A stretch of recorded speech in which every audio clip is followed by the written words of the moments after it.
why would the ego want to do that? I mean, I'm just trying to reconcile that part.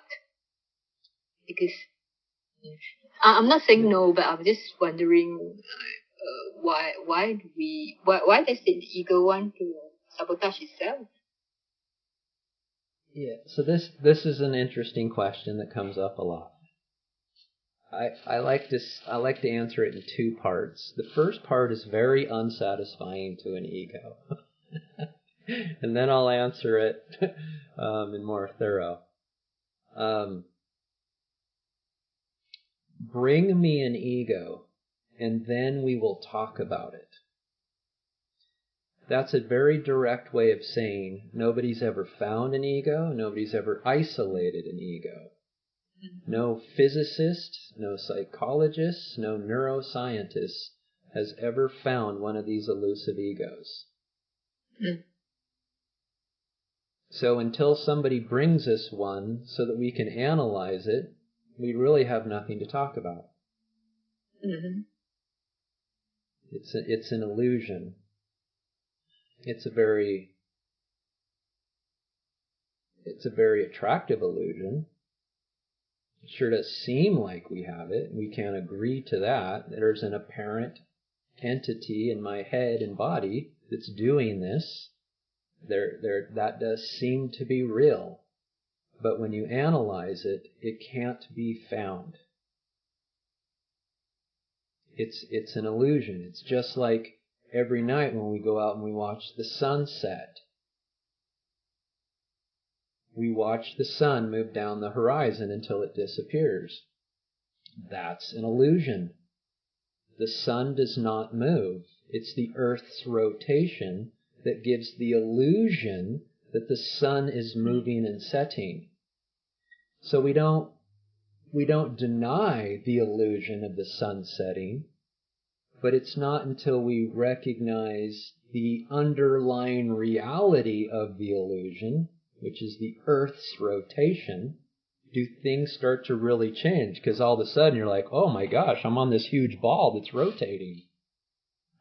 So the moment you see through the illusion, you can see to its underlying nature.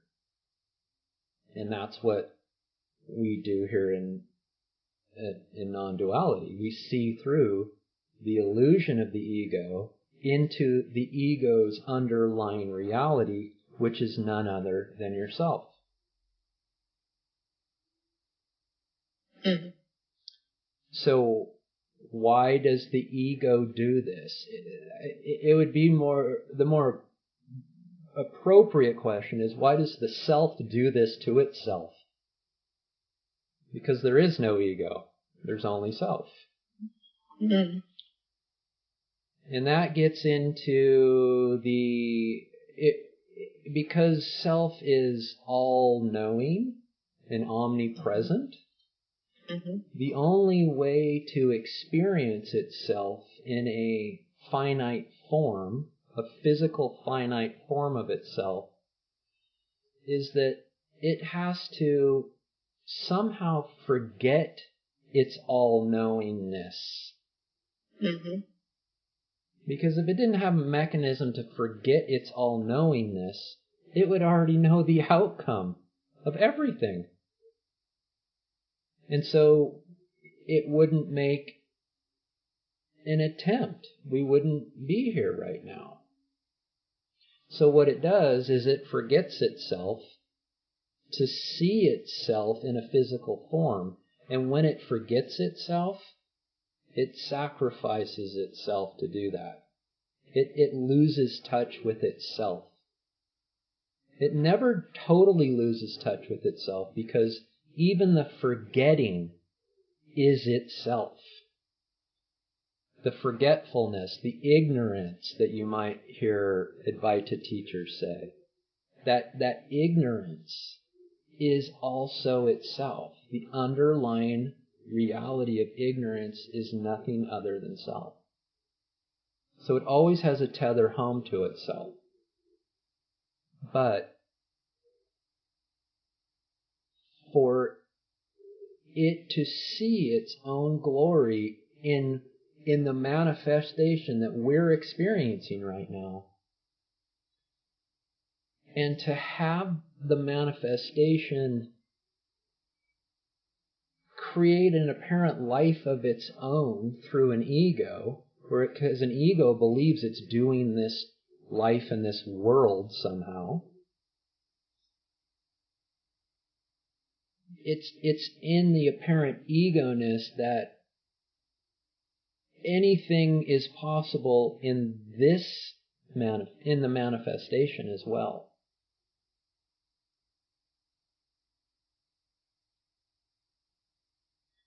So it collapses through us, the infinite comes through, and this is like a prism. The prism converts the infinite into apparent finiteness, and in that, the infinite forgets itself, and it's in that forgetting that this apparent ego can now run around this apparent world and create things in its apparent reality. And it has the ability to do good and bad things because it is dualistic. So you could say self sacrifices itself to see the glory of itself. It forgets itself,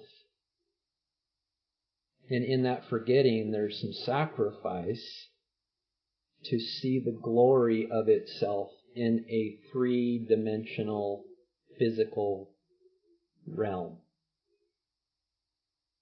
But all along, everything that I just said, the forgetting, the ego, the ignorance, the sacrifice, the three-dimensional world, all has the underlying reality of self. Because there's only one. There's only one substance. The substance of self.